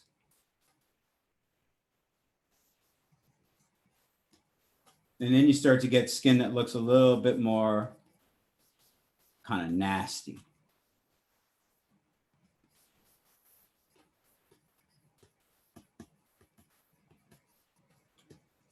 Kind of going with the big areas first, hitting it with the smooth peaks. You start to get the bumpiness. And again, you know, the great thing is because I'm using the tablet now, well, because I'm using the tablet and I've got pressure sensitivity, I'm varying the sensitivity to which, and I'm laying these strokes down, which is giving me different directions, different sizes, different shapes. And because I'm also using surface mode, because this technique only works at surface mode. What you want to do is you want to be able to go over and over and over again into places. And by doing that, you can increase the density of creases in those areas, just kind of going over it. And then lightly going over areas where you don't want to have heavy creases. Dan, do you use Substance? Yeah, sometimes. But I'm not that good with it yet. I'm still kind of learning it. But it's a good program. I really like it. So Substance would help to add even more texture to a model like this? Well, you know, it could. Absolutely. Substance has got some great, you know, options to mask things off. And yeah, I mean, Substance is great. Sure. I like Substance. But to do what I'm doing here, Substance wouldn't go at the speed I'm looking for or allow me to change what I want with enough efficiency. I mean, texture XYZ is something a lot of people are using now to get like that super high poor quality detail on something, right? But again, it's not really what I'm interested in doing right now. These are just merely for something I could bring into, let's say, Keyshot and make an illustration of it. You know, so let's say I really like this guy. I would go ahead and give him a little pose, you know, and bring that into Keyshot, which would be the next step of the process in order to make an illustration of the creature. So I could show you kind of how that works. To answer the question on our Facebook, thank you so much, Leila Nieto. I do know you can work 3D in After Effects, and she just Googled it, and it seems that it does integrate with Maxon Cinema 4D, but Zbrush, not sure. Jessie Velasquez says that she couldn't find anything regarding Zbrush being able to work with After Effects. So it looks like they don't integrate. We'll ask our friends at Zbrush next week during the summit.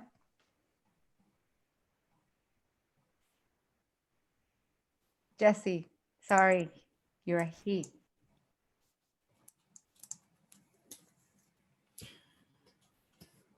Yeah. And the great thing is, Susan, the reason why I was asking about why don't I just jump right into substance? Because you know what? There's plenty of times where I'll do something like what I've done here and say, after working on all this detail, I don't really like what I've done at all. And I really want to do something a lot more extreme with his body. So instantly, you know, I could take what I've done and just keep tweaking and tweaking and tweaking and tweaking. And if I need to color anything in, right, because I have UVs on, excuse me, because I have topology on this guy, it's very easy to go in and just make some really quick UVs so that I could start doing some like fast, dirty texture work on this guy. You know, there you go. He didn't need to have such a handsome chin. He needed to look a little bit yuckier. I agree. You know, he definitely needs to not look like he's in that much shape either.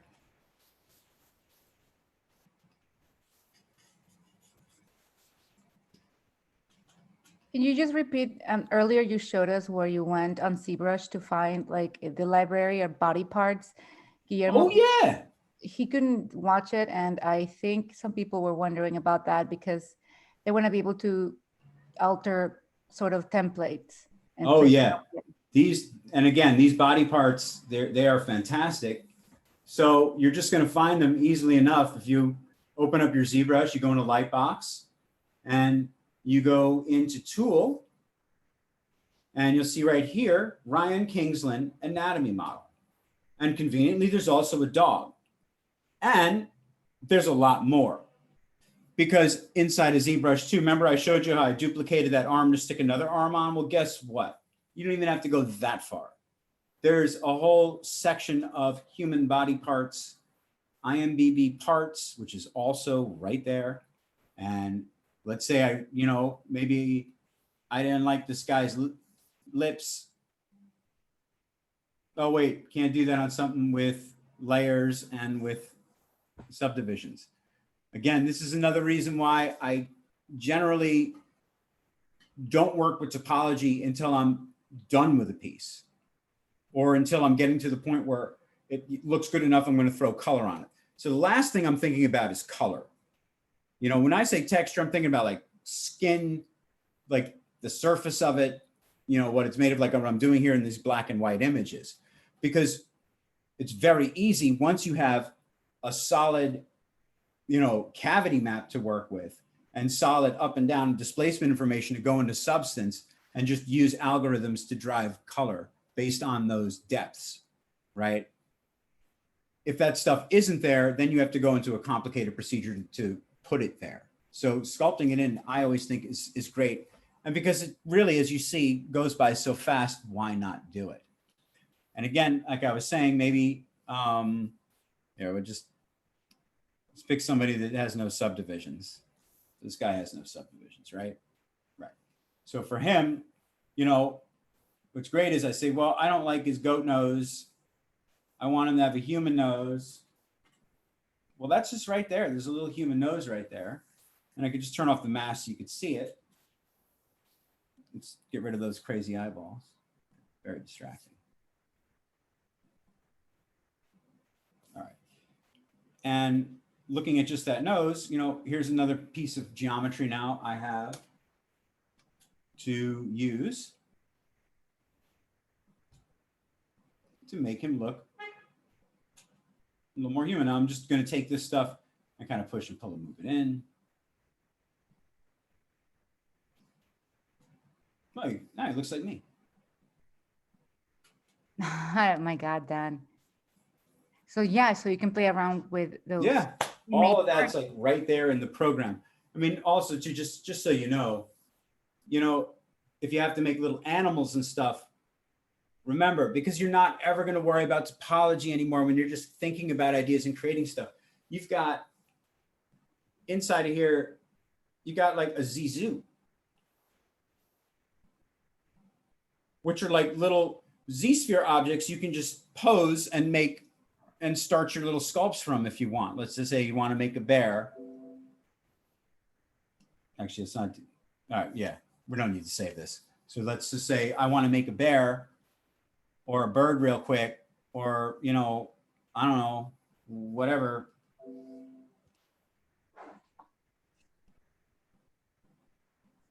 A squirrel. So for that other squirrel job that I did, remember the little squirrel I was showing you guys before, this guy? Oh, not that thing. Ooh, that's cool. This is Keyshot, by the way. Get into that. So eventually the great thing is too, is, it used to be I'd have to do a very complicated render setup in order to do concept illustrations. And of course, a lot of Photoshop overlays and all kinds of stuff to get something to look at least halfway decent. And now with programs like Keyshot here, you could just bring in simple models, render it out using their built-in materials with a couple of setting adjustments, and you get like that essentially right off the bat. You get instant illustrations. It takes a while to render this stuff out. We'll come back to that. In any case, back to the Zizoo. Zizoo's great. I had made, where are these little guys?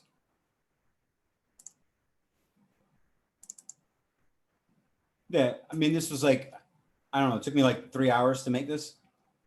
And I made it just using Zizoo. Where I said, oh, when you need a squirrel? All right, I'll make a squirrel. And it's just fantastic. Because here you got this whole thing you can start to play with.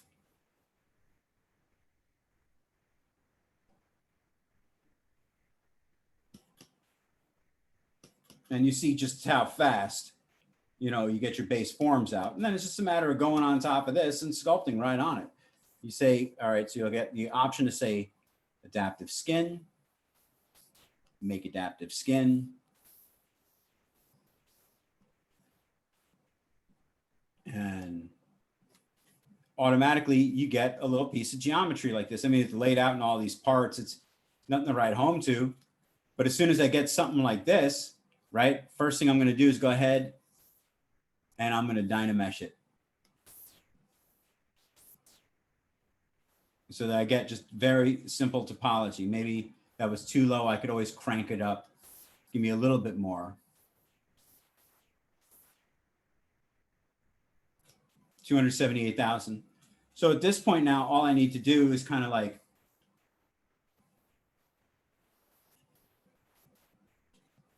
take a form like this using this awesome sculptress mode.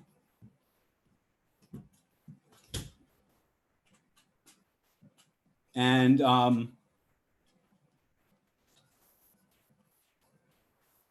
you just go right ahead and you lay a form right on top of it. No problem, no topology, no fuss, no muss, no even extra brushes. I am literally using that same round alpha that I've been using the entire time to suddenly turn something that looked like a bunch of balls and spheres into a little sculpture. At some point, I'll go ahead and make little spheres for eyes to bring that in.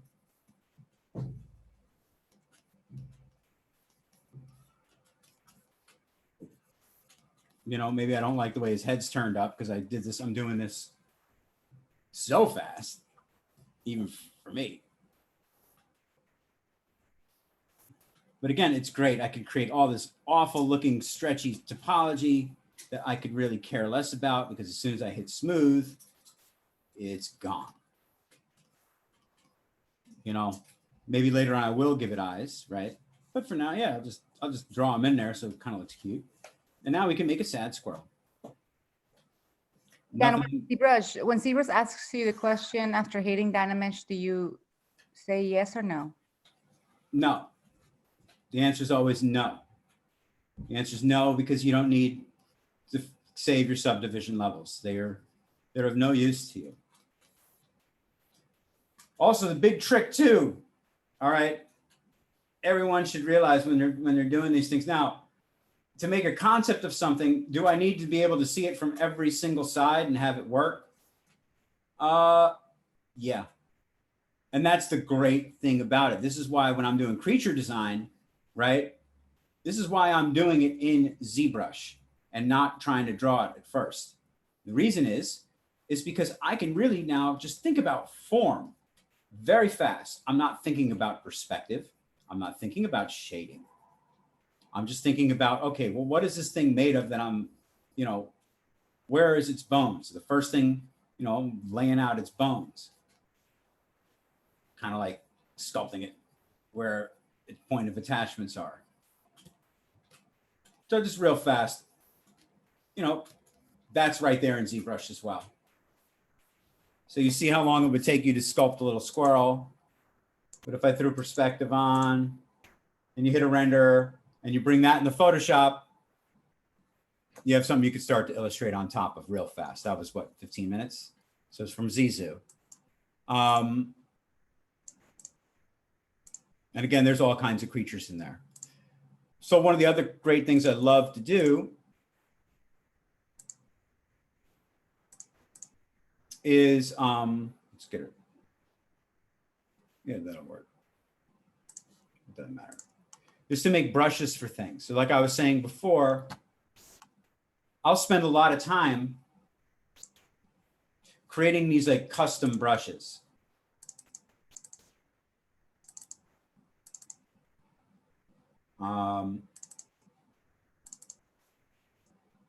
And my brushes do all kinds of things. Got brushes for scales for dragons, brushes for just adding a hand, brushes for teeth, brushes for fingers.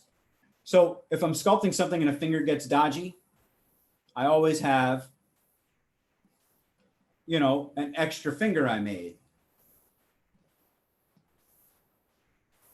But sorry, where'd it go? And all I have to do is grab work that I've already done, which in this case, I sculpted one finger that looked really cool, right? That I used for making a lot of monster creatures. And it's just so awesome to be able to take something like that to make a hand, for instance. Coming out of a box. Duplicating it and moving it around. So it's really important too that you kind of, as you're working and after you make something that looks cool, save a piece of it. Keep different fingers, keep different toes, keep every little object you have. You know, it's going to make it so that you go from thinking to having it realized in an instant. Right? Instead of drawing every tooth, why not just bring in the work you've already done? Right? But you have to do the work once, because these are not things that you get for free, like a wolf's tooth, something simple like that. Well, I had to go, and in order to make a wolf's tooth, I had to get reference of a wolf's tooth. I had to look at the wolf's tooth, measure it out, line it up with the images, use the images to project the color onto it, and use that to actually sculpt the wolf's tooth. But once you've done that once, you don't have to ever do it again. So, you know, that's that lesson. Oh, photos too are wonderful resources for getting detail on things. Let me show you what I mean by that.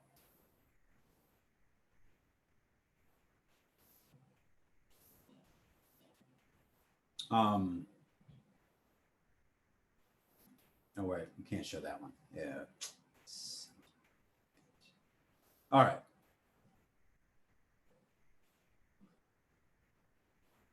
we'll just open up this little chart.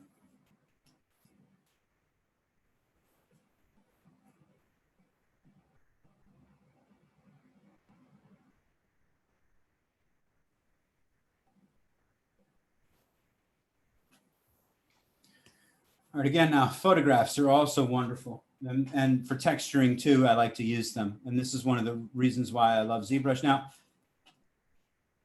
so let's just take, here's another kind of devil creature that I'd started, a Chernobog from that Disney film.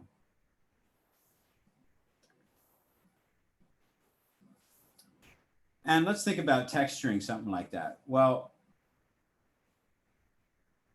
a lot of times we can just use photos of things that already exist to drive our textures, right? Now, it's a little tricky to use photos because photos have shadow information and highlight information that you don't want. So in order to fix that, every time I get a piece of reference in, if I'm going to paint, let's say I'm going to give this guy, I don't know, chameleon skin, like this chameleon here, right? It has all the shadow information in there. Now, some of it I need because that determines where the cracks are, and some of it I don't. Easiest thing to do is if you have Photoshop, you just simply go into Photoshop and hit, well, that's loading. Curves, level, excuse me, shadows and highlights. And then you can use any texture information, just paint it right onto your picture as long as you get rid of the shadows and the highlights, and do that automatically with Photoshop. But in any case,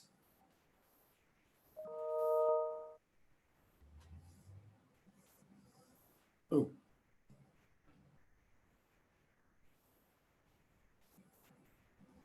uh-oh. I hate when it does that.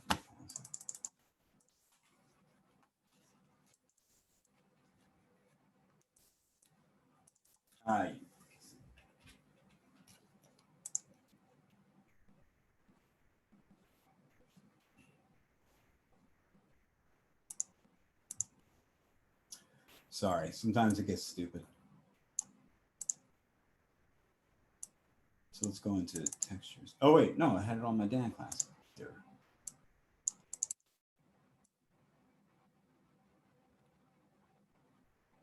So, right, lizard skin.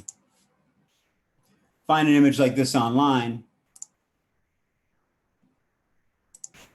Another really quick, easy thing to do, especially if you're just doing concept illustrations, you're not really worried about a production model, you don't want it to go too crazy, is you can use images like this. Let's turn off the alpha. Let's get that texture. And I could just simply like, maybe use an alpha so it's round. And I have a couple of options here. Now, since this guy has subdivisions, right, it's very easy for me to start adding in texture.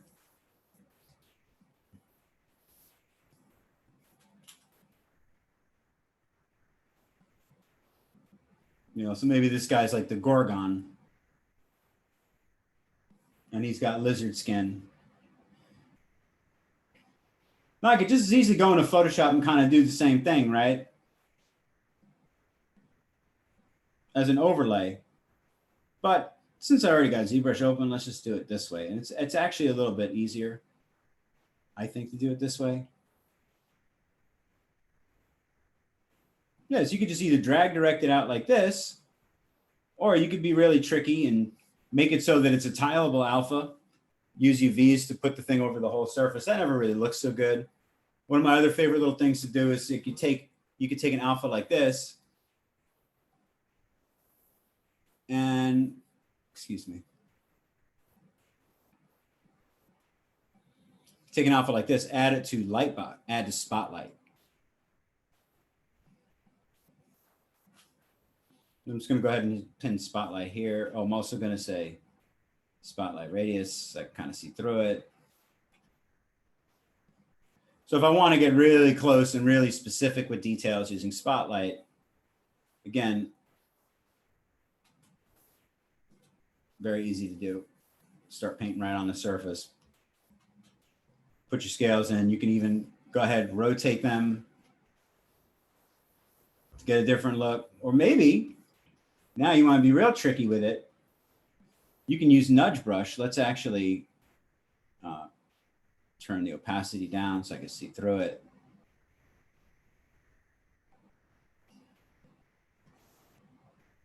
And let's turn off the color just for 1 sec, and I can rotate it so that it's lining up with kind of the patterns I'm looking at here. And I see that they're all kind of going into like an area, right? So if I just leave this flat, it's just gonna be like the same flat thing over and over again, boring. But what I can do though is use the nudge brush feature here. So instead of using, I'm gonna switch to, make sure it's selected, switch to nudge brush, switch my brush now to the move brush. Oop.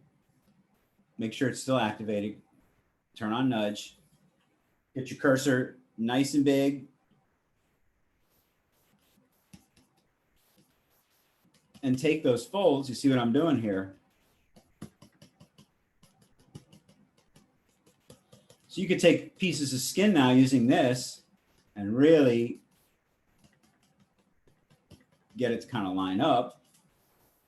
And what's nice about this too is, unlike with Photoshop, with Liquify, you only have the option to restore what you're doing. Well, I think in the new one, they maybe change it, but ZBrush is just using smooth on one of these and nudge works great for creating areas of detail that's specific to something actually happening. Uh-oh. What? Oh. Did it crash? Oh, it's saving. I work very fast with the machine and it punishes me for it. It sure does. Yeah. Well, Dan, we have 10 minutes left and you've shown us, you know. That's a simple way to texture. By the way, I mean, I was going to show you what it does. Essentially, just real fast, in the last 10 seconds here, I have.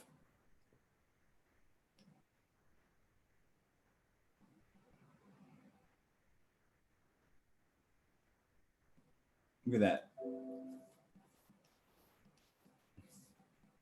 Look at that. ZBrush is punishing you. Yeah, I go fast with it. It's. Oh, you know why? I'll show you why. I know why it's being stupid. Because I have Keyshot running in the background with all these high-res renders. Let's stop that.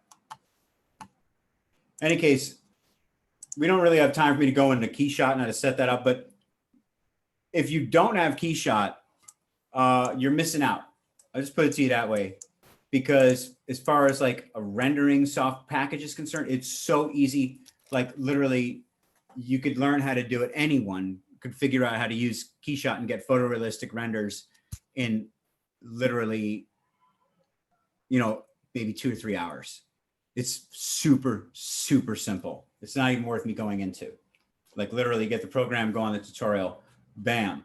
Great way to just make nice little representations of your work. But to really do the work, this is number one. ZBrush, absolutely number one. What I was showing you before too,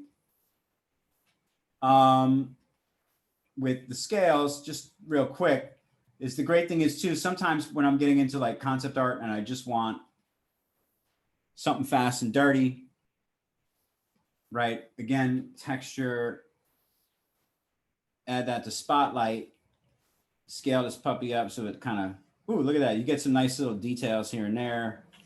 And let's just go ahead and use that again, like I was doing before. I don't know, it's a different texture than I had, I'm sorry, but whatever.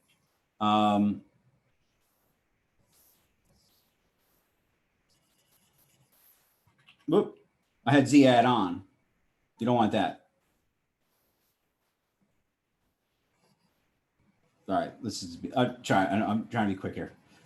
Going to be real specific about how I put these things in there because I really want this to match up with the form I'm looking for when I'm using a texture. So even though, whoops, still have Z add on because I'm stupid.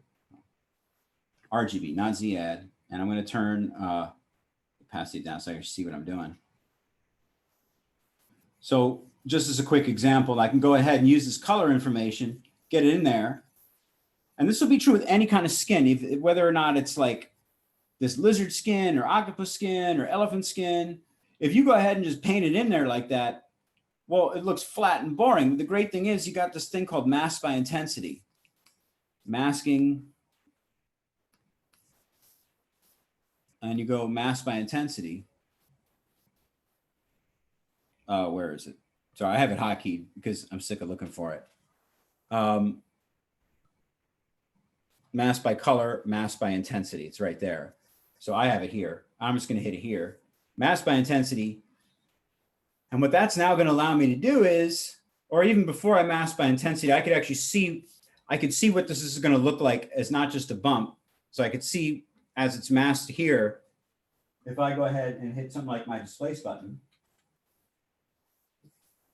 and I want to use, again, when I'm doing this sort of thing, always important, again,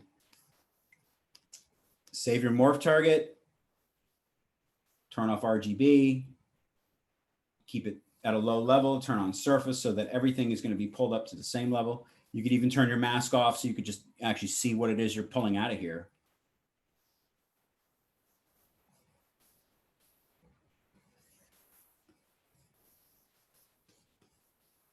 So right there, just from simply using a photograph, and that was an unaltered photo. That was just a crappy picture I took off the internet. That's really quick though. Look at that. And you see how fast. So like, you know, the basic rules are like, for me, just to reiterate, when especially with concepting, is stages of things. You have to do things in stages. You need a solid foundation. A solid foundation starts with a solid skeleton inside. I almost always have a skeleton somewhere inside of my model, if not a skeleton, at least a skull. Something so that when I'm making my creatures, I have points of reference to know, you know, if something's going off or on or whatever. Just, you know, it's a good place to start. And I usually actually will start a portrait with a skull. Thinking about a skull, thinking about the function of the teeth being the most important thing in the skull. And of course, the size of the brain cavity will determine how intelligent it is. So using those two things will determine what kind of creature it is you're making, the teeth and its brain cavity. Is it a stupid creature? Well, it's not going to have much of a brain cavity and big teeth. Is it smart? Well, it's all about balancing those two things to get it just right. And maybe I'm not thinking about it on a conscious level, but definitely I'm considering it when I'm making any of these creatures. There's always some internal structure. And so even if you're looking at the outside of it now with all these muscles here and it looks, you know, pretty much smooth, believe me, at some point while I was sculpting it, it looked like, I'll just show you real quick. You know, it always looks like this at some point where the muscles are all very well defined. And even before that, you know, there'll be something even less. So here, for instance, would be the point at which that I would start adding muscles onto my figure. This is kind of what it's going to look like. This is what I call like a base block. So on top of that base block, I could start to sculpt muscles on top of that. The reason I like to have all this stuff happening underneath is because it actually comes through as you're adding muscle. You know, clay tubes works as basically a thin sheet of material. And every time you're laying down a stroke, you're putting a thin sheet of material on top of what's already there. So if what's already there is right, every time you're adding a muscle on top of it, it's going to be right too. And it's going to create those compound curves and lumps that you see in the human body or in any natural creature. And, you know, again, working this method inside to outside, when you're working folds, it's the same method. You're thinking about the big, thick folds on the neck. After you get done with that, you can start thinking about the little creases going the opposite directions. And so working all those kind of things together, looking at nature, looking at the stuff that scares you is the key to making some fun creatures and hopefully get you into, like, you know, doing video games and film and stuff like, well, film. I might be a way off, but video games right now, hot stuff. Hot stuff. Plenty of work coming up. Oh, and by the way, everyone out there should realize that Video games are going to, you know, of course, are going to be changing dramatically with this Unreal Engine coming out, the PS5.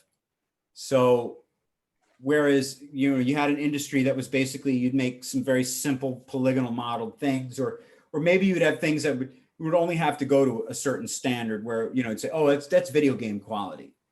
Well, with some of the stuff coming out now, there's no such thing as video game quality anymore, or film quality. They are going to be and are overlapping in ways that is extraordinary. So what that means is you need high poly sculptors out there. You need a lot of people to be able to make this hyper realistic world that either you're living in a video game or on a TV show or virtual reality or whatever, but now this can be done. So it's there's going to be I think a big need for it in the future. This is definitely an industry that's going to grow and grow. So it's good to learn. And again, what books I could recommend? Bruno Lucchese, if you can find that one. God, if it still exists. The Bruno Lucchese method, sculpting. It exists, Dan. The classics don't die in books. There's a lot of libraries. Oh, this is a great book. It's dark. Let me turn some light on here. Oh my God, it's getting dark all of a sudden.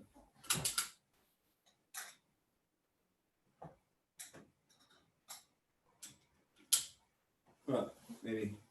Oh, that didn't work. There we go. Now you can see it. Okay. This is the Atlas of Human Anatomy and Surgery by Tashin. It's still available. Cost me a bit, but it's big.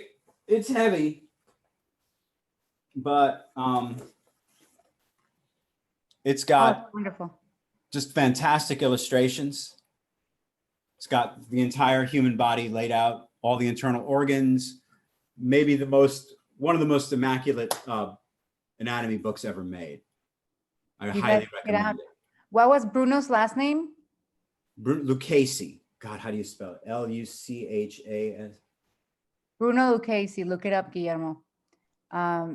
Yeah, I know, I'm going to find it. I know, I'm so unprepared. I was like, oh, I totally forgot. It's Lucchesi. Thank you, Chad. Lucchesi.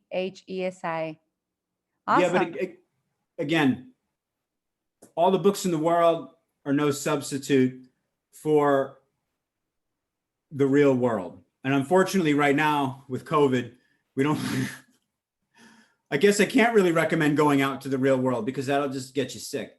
So, yeah, books. Honestly, I watch a lot of nature shows when I was a kid, but even now today, sometimes just sit down and watch a show about lions or tigers or bears, something on the Discovery Channel, you know, not Discovery, but National Geographic or whatever, just to relax.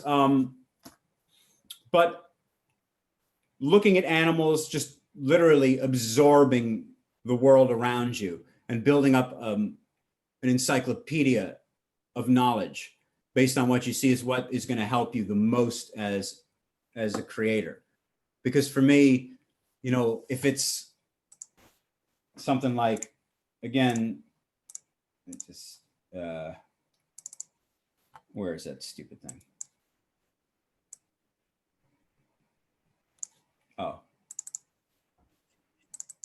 See, I should have just ran a video of myself that I already made, and I could have just done nothing. Oh, any case, where's the Kelpie? You Kelpie. All right. Oh, here it is. You know, so just as an example here, here's this really quick little monster thing I'm making for something. I'm zooming in really far, but you know, to make something like, well, what is this thing? Oh, get back over here.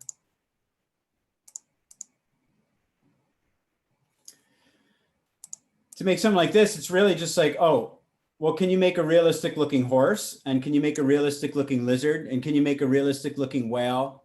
And can you make a realistic looking octopus? And then kind of stick it all together. And then you get something totally new. You're like, well, I don't know, I've never seen that thing before. I don't know.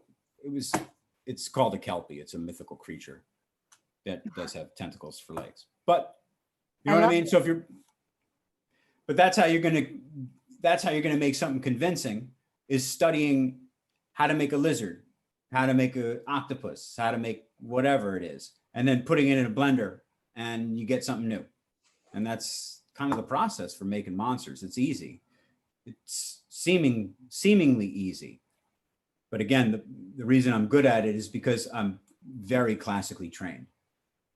So get that training as much as you can, like figurative sculpting, most important thing in the world. Figurative drawing, figurative art, learning the human body, understanding how to draw that, most important thing, period, if you want to be an artist. There you have it, folks. Also, I highly recommend you guys tune in next week to ZBrush Summit, where a lot of master classes like this are going to be shown in different, not just monsters, but anything you can make on ZBrush. So go check it out and go out and study some nature without getting sick. Do it safely. And I hope you guys have a wonderful, spooky Halloween. Dan, thank you so much for joining. Thank you. Oh, and just make sure, everybody, if you're in the United States, you know what you need to do before Tuesday. I don't need to remind you. For the love of God. Yes. Thank you so much for the reminder, Dan. You guys, this is a wrap. Monster Week has been really fun. Thank you so much for joining us for Monster Fest. We thank all the artists that were part of this 3-day series of events. Thank you, Dan. You're our last event. To all of you who stuck with us from the beginning, thank you so much. Thank you to my teammates, Shireen and Tom, for helping make this happen. And it's a wrap. Now people type me some things and I didn't even get to answer them, but it's okay. Maybe later. Oh my God, go follow Dan Katcher on social media and go bug him because he's not active on social media, but if you go talk to him. No, you know what? I'm going to do that from now on. I mean, because that's it. That's it. I've been saying that, but I mean it.